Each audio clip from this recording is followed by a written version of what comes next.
Sharon Flam from Creating Serenity Now. We're going to build capacity today. Something you do all the time, using the bathroom. So let's reinvent this. Let's renegotiate it in your wiring. Let's build that connection to you and your sensations in your body. So let's walk to the toilet. Place your feet hip-width distance apart. Notice how that feels. How much pressure's on those feet anyways? Slowly bring yourself down.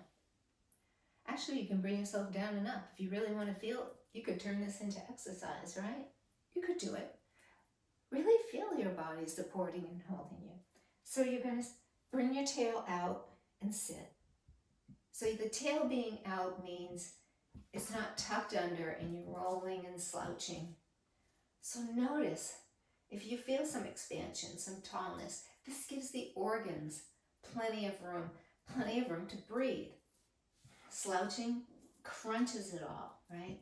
So you came to the bathroom because you had some sensations. Maybe you waited to the last minute because those of us with trauma often don't even feel things until it's intense, right?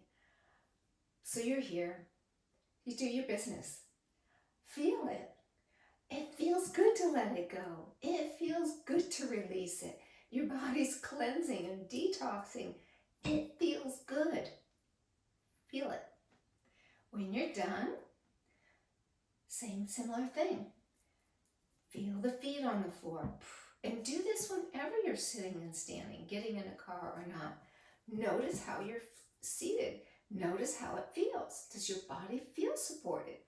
Press into the feet and feel the body holding you, lifting you, getting you ready to rise. Feel that. Beautiful. I know you're going to practice this and you're going to feel completely different about this whole experience. So give me a comment if you'd like. Send this to somebody you think needs it. And just have a really wonderful namaste.